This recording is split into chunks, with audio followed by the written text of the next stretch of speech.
case that I've had previously, and children use it. They use it very differently. They use it for whatever their need is at the time.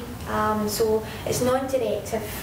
There's no pressure in the child to talk. We're not asking them to come in and to talk about exactly what we think or what we're assuming is wrong. We're taking it at their pace. And for some children, coming in and having that hour every week, it's the actual experience of having the hour with the same adult, that they know that adult's coming, that they're holding them in mind, they're thinking about them. That in itself is quite therapeutic, because we think about some of the children in some of their home environments where things are very chaotic. They might be looked after, foster care, there's several moves that they can't always trust in adults to be dependable. So part of the experience is that we are a dependable adult. Children might use their time as well to really play out quite symbolically what's going on in their heads. So I had a wee girl who had several moves before she was 18 months old.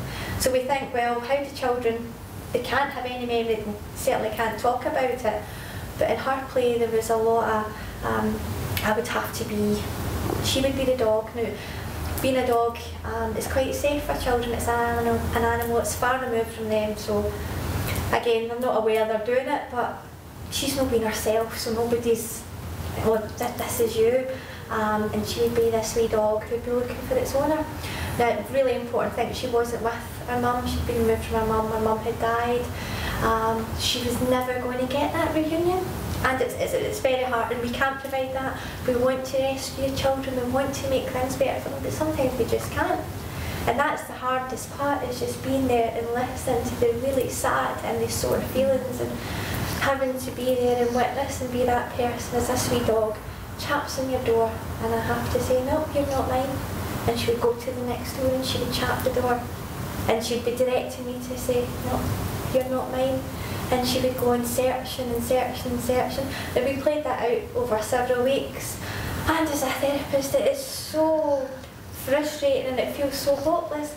But part of that was these were her feelings. And it was hopeless. She was never going to get that reunion with her mum, but she needed to be able to play this out, to have an adult understand how she felt, and to gain some control over this feeling, so it wasn't consuming. And that's that bit where we hope through their play they're able then to process what's going on for them and move on. I mean, it's not taking the painful feeling away. She's never going to, when she's 12, 15, 30, think, oh God, I'm fine about not having my mum. That sadness is always going to be there. But what we're saying is we hope then that the sadness and the grief isn't then affecting our development, because it's a bit, we all have those experiences where something's happened in our life. We're never over it, we never just stop getting sad, but it's when we can look back and we think, actually, I'm thinking about that, it was horrible. But oh, wait a minute, I'm not bursting into tears at the mention of it, or I'm not clenching my fists. And that's what we're hoping through the therapy, that children gain some control and mastery over what's happened. I think as well what's really important is, you know, for children to be able to process or whatever it is they do in the sessions, and to have an adult that can acknowledge it and can witness it and can hold it, and it to be okay, you know, and not to say, oh, you know, it will be fine, and I don't want to hear about that, or whatever it is. I think that in itself is, you know, so important. I think you sort of don't pretend that it's not going on.